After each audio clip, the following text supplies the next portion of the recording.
This is a setup video for my new tent. I purchased it from Amazon. I'll put a link in the description. It is one of the cheaper, lightweight tents that you can buy. It sets up with trekking poles, and it includes guy lines and stakes, but the stakes are very low quality. They're just steel stakes, the ones that bend very easily and are just weigh a ton as far as stakes go. You can also purchase some inexpensive aluminum stakes from Amazon, and I actually use some here. I use some MSRs on the outer edges, and I use the cheaper stakes everywhere else. I'll put a link to those as well in the description.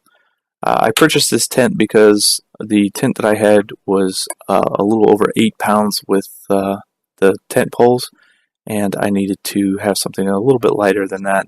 And this tent weighs about 3 pounds and uses the trekking poles that I already carry. Now, the trekking poles that I have here are inexpensive ones that I actually got from my grandmother when she passed away, and if you were to buy a new set of trekking poles, they probably weigh, both of them would weigh about the same as one of these. So, you know, you kind of get what you pay for, but these I already have, so they're what I'm going to use until I can upgrade significantly. The tent seems like it's pretty fair quality. It's not great. I would say that it probably compares to like Ozark Trail or one of the tents that you can buy, another one of the tents that you can buy at Sam's Club or Walmart or something like that are inexpensive.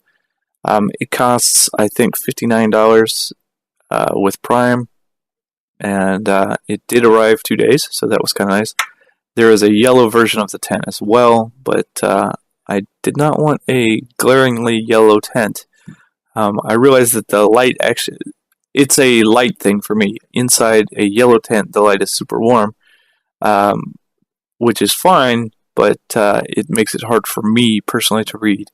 Whereas inside of this tent, the light is a little bit better, and so if I'm reading a book or something, say a cold or a windy day like today, I feel a little better reading inside, and I know that's not necessary, but it's why I bought a white tent or a gray tent instead of a yellow tent.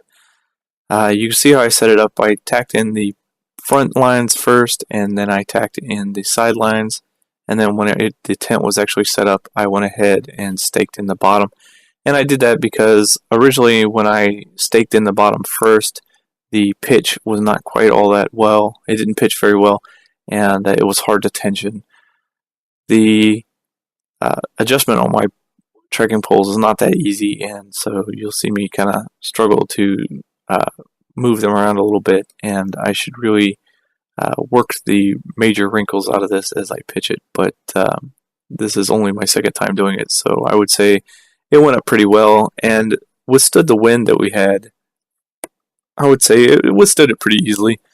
Even though I had it pitched incorrectly, I should have had it pitched sideways into the wind. It's still long ways, but it still did pretty good. I'm encouraged. The waterproofing seems to be pretty high quality. Dousing it with a water hose produced no leaks that I could find, and I doused the whole thing with it, and I could find no leaks. All the seams are taped, and it seems like they did a good job with the waterproofing. I'm not too enthused with the floor because it is so thin, so I will definitely have to get a footprint or ground cloth, whatever you want to call it, for the bottom, and I'll probably just use Tyvek. Here's a walk around just real quick so you can take a look at it. It has a screen on the sides and screen doors that you can open up for ventilation. As I take it down, you'll see me take it down a little bit differently than I put it up. That's because of the wind, but it seems like a good way to take it down anyway. The trekking poles actually maintain their tension pretty well. I was encouraged about that as well. You'll see how I lay everything out so that I can do a bit of a combination of rolling and stuffing at the same time here. And I do that because it helps keep debris out of my tent as I have to put it away, and it still allows me to put it away pretty quickly. It took me about 3 minutes to take it down, and it probably took me about 8 minutes to put it up. It probably will take less time as I do this more, but I'm pretty happy with the speed with which I can get it up.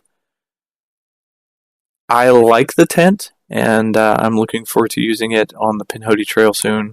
And, I guess you'll hear back from me about this tent after the first 2 or 3 trips, because well, it's what I'm going to use.